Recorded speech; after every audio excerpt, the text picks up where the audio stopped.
Bismillahirrahmanirrahim. Assalamu alaikum wa rahmatullah. Soyez les bienvenus dans cette vidéo. Dans la vidéo précédente, nous avons parlé du fer, mais nous n'avons pas terminé la vidéo. Et celle-ci est la suite de la vidéo précédente. Donc, comme je vous l'ai dit dans la vidéo précédente, Allah il a nommé le fer Al-Hadid. Et il a nommé une sourate tout entière comportant le fer, Al-Hadid. Et Allah a nommé cette sourate, la sourate numéro 57. Et 57, comme par hasard, c'est la masse atomique du fer. Et on va nous dire que c'est une coïncidence. Il n'y a pas de coïncidence ici. C'est une évidence pour nous. Donc, Allah il a dit dans la sourate 25, comme je l'ai cité précédemment, et nous avons fait descendre le fer dans lequel il y a une force redoutable, aussi bien que des utilités pour les gens. Dans la vidéo précédente, j'avais parlé comment le fer se forme, la force du fer. Et cette fois-ci, nous allons voir la deuxième partie où Allah dit il y a aussi des utilités pour les gens. Nous allons voir l'utilité du fer. Qu'est-ce que les scientifiques disent? Parce que déjà, dans la vidéo précédente, on sait que le fer a été descendu. Il n'a pas été formé sur Terre. Il a été formé dans l'espace.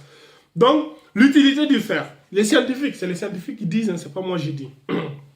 Sans l'atome de fer, il n'y aurait pas de vie basée sur la chimie du carbone dans le cosmos, pas de supernova, pas de réchauffement de la Terre primitive, ni d'atmosphère, ni d'hydrogène. Il n'y aurait pas de champ magnétique protecteur, pas de ceinture de radiation vent-haleine, pas de couche d'ozone, aucun métal pour fabriquer l'hémoglobine dans le sang, ni pour contrôler la réactivité de l'oxygène et pas de métabolisme oxydant. J'ai du mal avec le français. L'intrigante et étroite relation entre la vie et le fer, entre la couleur rouge du sang et l'agonie d'une étoile reculée indique non seulement l'importance des métaux dans la biologie, mais aussi le biocentrisme du cosmos. Dans cette explication, indique clairement l'importance de l'atome de fer. Le fait qu'une attention particulière soit portée au fer dans le Coran souligne également l'importance de cet élément.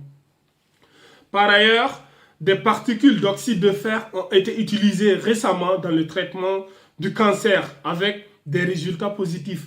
Une équipe menée par le directeur Andreas Jordan du Charité Hospital en Allemagne a réussi à détruire des cellules cancéreuses avec cette nouvelle technique développée dans la lutte au cancer. C'est-à-dire l'hyperthermie liquide magnétique. Cette technique a d'abord été testée sur un homme de 26 ans, Nicolas H., chez qui aucune nouvelle cellule cancéreuse n'est apparue au cours des 3 mois suivant le traitement. Cette méthode de traitement peut être résumée ainsi. 1. Un liquide contenant des particules d'oxyde de fer est injecté dans la tumeur à l'aide d'une seringue. Ces particules se répandent dans les cellules cancéreuses. Le liquide en question est composé de milliers de millions de particules qui sont 1000 fois plus petites que les globules sanguins et qui peuvent aisément voyager à travers les vaisseaux sanguins. 2. Le patient est ensuite installé dans un appareil à puissant champ magnétique. 3. Ce champ magnétique active les particules de fer dans la tumeur. À ce moment, la température à l'intérieur de la tumeur augmente à 45 degrés Celsius. 4. En l'espace de quelques minutes, les cellules cancéreuses, incapables de se protéger contre cette chaleur soudaine, sont soit affaiblies, soit détruites. Le traitement est alors suivi d'une chimiothérapie afin de détruire totalement la tumeur. Dans ce traitement, ce sont seulement les cellules cancéreuses qui sont affectées par le champ magnétique, car elles sont les seules à contenir les particules d'oxyde de fer.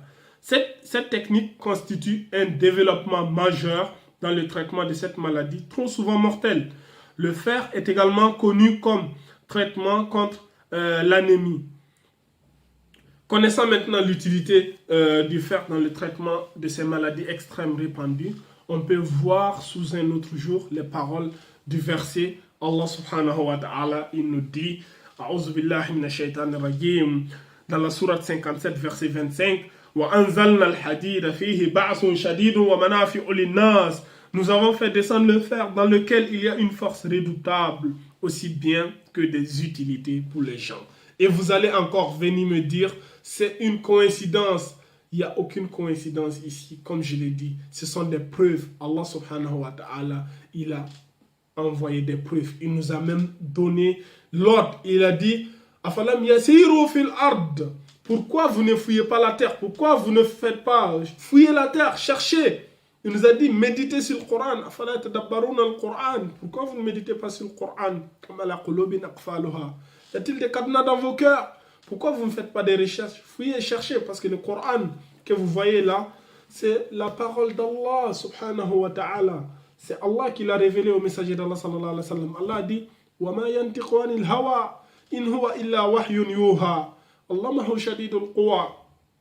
Le messager d'Allah, il ne prononce rien sous l'effet de la passion. Il ne regarde pas ce qui lui plaît pour dire non. Tout ce qu'il dit, c'est des révélations qu'Allah lui a enseignées à travers l'ange Jibril. Donc, j'espère que cette vidéo vous a été bénéfique. Partagez-la à tous ceux qui ont encore des doutes sur la véracité de ces livres qui est le Coran, qui n'est rien d'autre que la parole d'Allah subhanahu wa ta'ala. هذا وعلم والله عز وجل أعلى وعلم سبحانك اللهم بحمدك أشهد أن لا إله إلا أنت أستغفرك وأتوب إليك وآخر الدعوانا أن الحمد لله رب العالمين.